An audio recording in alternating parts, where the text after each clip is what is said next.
Sa lahat po ng Pasigenyo, today marks yung biggest natin na annual appropriations. Ito po ang nagre-reflect ng ating mga hopes, ng ating mga dreams, ng ating mga aspirations, ng ating mga gustong mangyaring innovations. Ang total amount nito is 17 billion and 200 million pesos. Ito po ang pinakamalaki sa kasaysayan po ng ating lungsod. Ipinasa na ang annual appropriations o budget ng Pasig City para sa taong 2024. Nagkakahalaga ng 17.2 billion pesos. Lagpas 2 linggo ang inilaan para sa pagdinig at pagbusisi sa nasabing pondo. Sa privilege speech ng chairperson ng Committee on Appropriations, Ways and Means, Councilor Maro Martires, idiniin niya na hindi lamang ito basta pondo, kung hindi ito ay para sa pangangalaga ng kinabukasan ng mga Pasigenyo. Ibinahagi ni Martires ang ilan sa mga pangunahing proyekto at programang paglalaanan ng budget. Para mas maunawaan ng mamamayan sa ngalan ng transparency ay ipinaliwanag ng konsehal ang ilang mga proseso, plano at resolusyon na aabangan sa 2024. Budget authorization. It happened siguro mga more than a month na pinagplanuhan, pinag-usapan at pinagtalu-talunan ng both ng legislative and executive body. Pero ang totoo, it started early this year pa sa formulation ng ating annual investment plan. Since March or February, as early as those months, nagpapatawag ng ating city planning kung ano yung mga ilalagay o mga pwedeng programa na collectively hinihingi sa ating mga constituents. Yung iba, mga request, yung iba, mga nakuha sa Oplan Kaayusan, yung iba, mga inputs ng ating mga public officials, and yung iba, inputs rin to po ng ating mga department head. We have 3 sources netong budget natin, which is yung NPA, yung ating mga unexpected or yung beginning balance natin, and yung ating dito, yung mga collections natin locally. Yung NPA kasi national yon. It's around 2 billion if I'm not mistaken. Then 10 billion is from the collections natin dito sa ating lungsod. And yung pangatlo, yung beginning balance natin is around 4 billion. Ito yung mga savings natin from last year. May 5 sectors siya: environmental sector, infrastructure sector, social sector, institutional sector, and economic sector.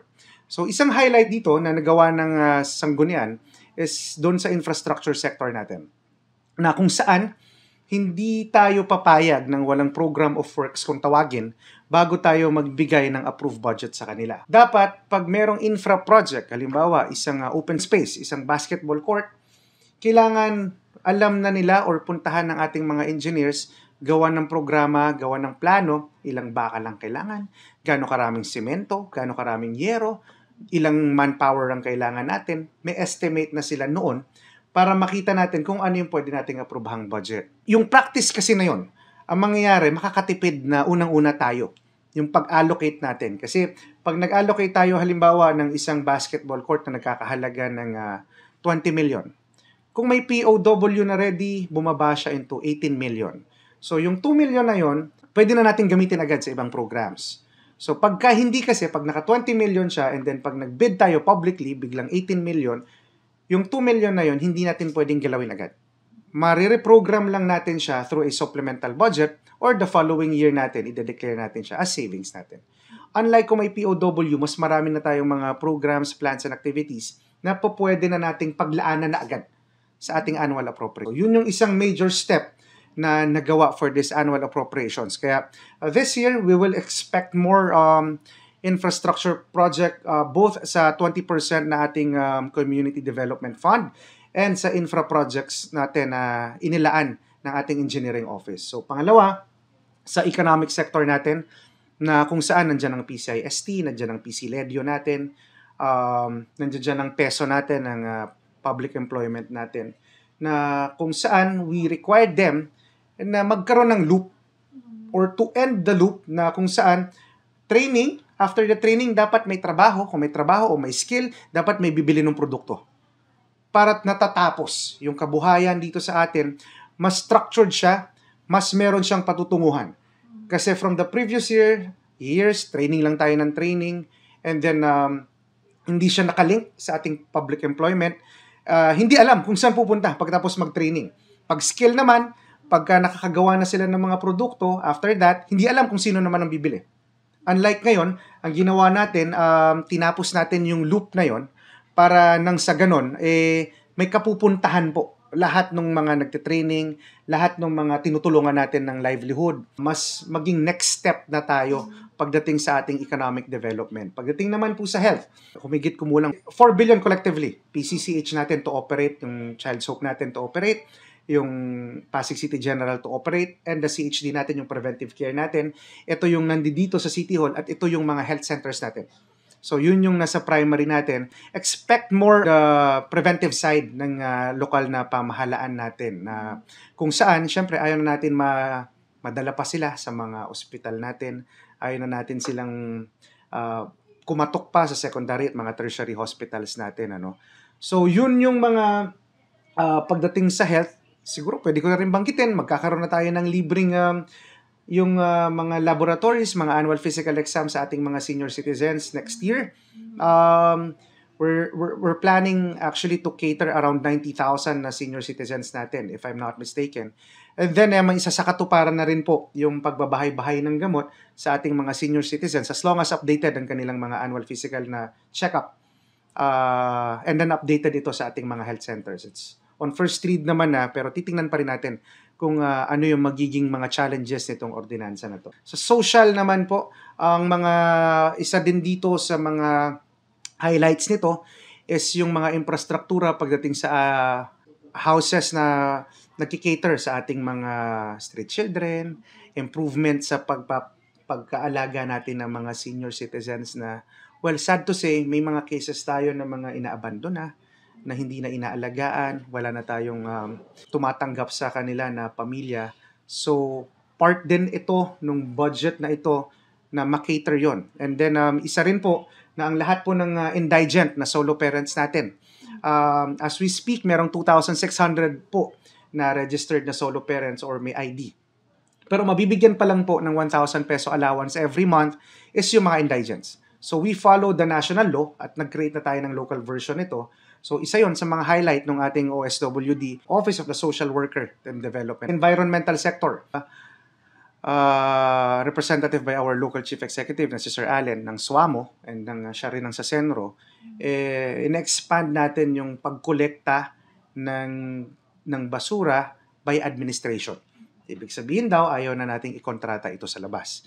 Pero, aside from that, we expanded naman kung ano yung kinokontrata natin sa labas. May tinatawag po tayong MICA or Multi-Year Contract Award. Yun po yung gusto nating mangyari para mas makatipid. Bakit? Kasi kung sino man po mangongontrata sa atin na mag-i-invest, pwede na niyang mas hatakin pababa ang kanilang mga offer na makapagserbisyo sa ating lungsod. Kasi mas mahaba na yung isaserbisyo nila dito. Kung may mga capital outlay sila or bibili sila ng truck, mag-uupa sila ng kung saan para sa dump site nila, mas long-term yung magiging usapan nila and yung paghahatak sa investment nila mas tatagal at mas spread nila ito sa kanilang mga libro. So, ang mangyayari, mas magmumura, makakatipid po ang ating lungsod. So, yung MICA is something new na if I'm not mistaken, this May pa lang po na ipasa sa DBM yung mga guidelines din ito. And as a highly urbanized city, syempre in-adopt rin natin ito agad. So, pagdating naman sa ating education sector, syempre ang highlight dito, isa is yung Pag-asa Scholarship natin, na kung saan yung ating lungsod through our city mayor, and this is also a project of our city vice mayor, na makipag-MOA sa dalawang private colleges dito, ang Arellano University and then the Pasig Catholic College. Both will accept at least 1,000 students per batch. Ibig sabihin, yung full blast po nito, magiging 4,000 each college ang magiging scholar ng ating lungsod. Full scholar po ito. Both miscellaneous and yung mga tuition fee, babayaran po ng ating lungsod. At hindi lang first year, pagmula first year hanggang fourth year, hanggang makagraduate po sila. Provided, mga requirements po ay kanila pong masusunod. Mapapansin rin naman po natin na patuloy yung sa Special Children Education Institution po natin. Naglagay pa rin po tayo ng pondo doon. Siyempre, tuloy-tuloy po ang Pasig Science, ang PLP, ang PCIST at yung iba-iba pa pong ating mga ginagawang programs pagdating po sa educational sector po natin. At sa sanggunian naman po, on our part and on part of the Office of the Vice Mayor, expect a more transparent budget from us. Siguro ipopromote namin ng todo-todo, hindi lang yung mga sessions, kaya namin nila-live yon, kaya namin pinapublic yon para makita ng lahat ang bawat piso, bawat programs, bawat reso, bawat ordinance, makita po nila. Itong process na to, again, bago makarating sa amin, pinagdaanan po ng napakaraming inclusivity, meetings and seminars po bago nakarating ito sa sanggunian. And nung na-submit na ito sa amin, finally during the SOCA ng ating mahal na mayor, ay sinimulan na rin po namin itong isa-isahin. This is not only appropriating, this is not only budget lining, but this is the reflection of the hopes and dreams po ng bawat Pasigueño na pinakinggan natin sila lahat. Pinakinggan natin at prioritize natin yung mga kaya na, at sa mga hindi pa kaya, hindi naman ibig sabihin hindi natin magagawa.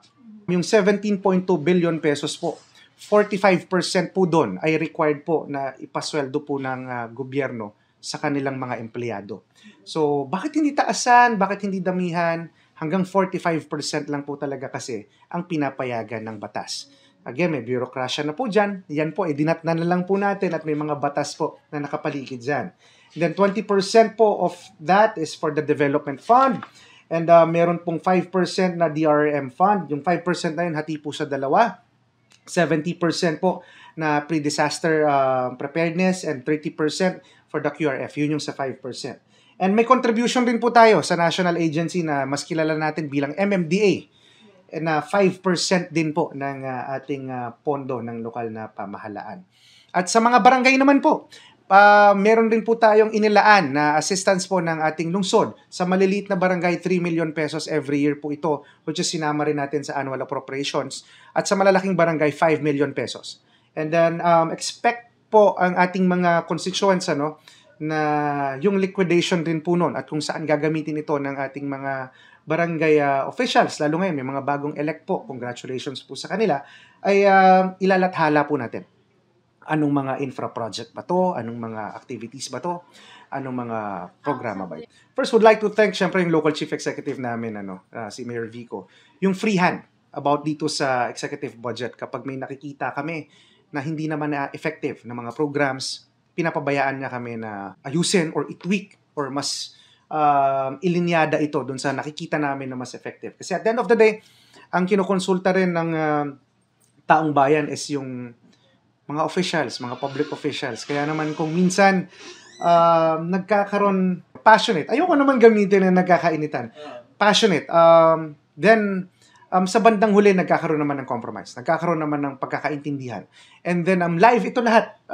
Medyo mahaba lang siya, pero kung tsatsagain natin, mapapanood rin natin ito doon sa page ng Sanggunian na kung minsan, yung passion na yon lumalabas and medyo nagkakasagutan po ang department head and yung committee chairman po ng na isang konsehal din. And then, syempre, ang role natin as the appropriations chair, ayusin yon at ilinyada po na nakatama lahat. And then, ayun, at the end of the day, ang panalo naman po din dito ay yung Pasigueño. Sinagot din ni Martires ang kaugnay sa mga kakulangan sa gamot o supply sa mga ospital o health center at kung ano ang mga tinitignang rekomendasyon para mas maging maayos. Pagdating sa gamot, it starts with planning. It starts with, gaano ba talaga karaming gamot ang kailangan ng ating lungsod? Gaano karaming gamot ang kailangan ng isang ospital? Gaano karaming gamot ang kailangan ng isang health center? So, dun siya mag-start. Aside from that, ano-ano yung mga gamot na yon nakakailanganin ng mga nabanggit ko? So, ang magpaplano nun ay ang ating mga hepe. Ang magpaplano nun is yung mga kasama niya dun sa departamento na yon. Pwedeng mag-input ang konsyal kung kakailanganin. Pero talaga, dun po sa process na yon ay talaga yung hepe po ang pinaka may hawak. So, pagka naiplano nyo na po yun, darating na po tayo sa punto na gagawa na tayo ng pag-PR or para sa procurement natin. It will be publicly bid pagkukompetensyahan ito. At Halimbawa, perfect po. Tama lahat. Kaso, na-deliver ang gamot pagdating ng third quarter or ng fourth quarter, medyo kinulang po tayo ng projection. Doon po tayo nagkakaproblema. That's why nakakarinig po kayo ng, alam ko, nagpapa-interview din ako sa inyo about supplemental budget. Yan, doon po yan papasok pag kinulang. So ngayon, yung nababanggit naman po about the bids and awards, yes, nagkaroon po ng recommendation na gawin siyang 3. And then, will it be much more effective? We'll see, pagka nandiyan na. Pero again, ang nilalabanan dito is yung nakagawian. Yung naka-embed na culture.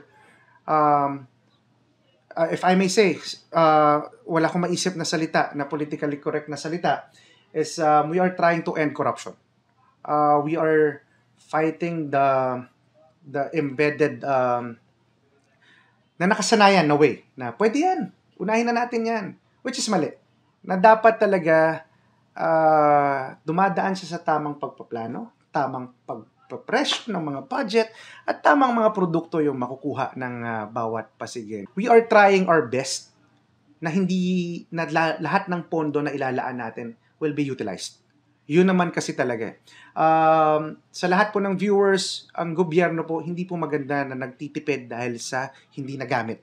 Maganda na nagtipid because of transparency. Tama po yun. Pero pag nakatipid dahil hindi nagamit, hindi po maganda yun. Dapat po ang pondo na pinaglalaanan po natin, magamit at magawa po lahat ng nandiyan. Maging project man yan, maging program man yan, maging activity man yan.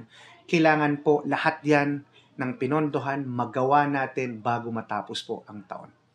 Well, I'm hoping every year lalaki siya. Pero as of now, ito po ang pinakamalaki. At ito rin po ang pinakadumaan sa proseso na masusi at talaga namang naging passionate po ang ating mga kasama sa 11th Sanggunian. Aside from expect transparency and accountability not only from us, but the whole local government of Pasig.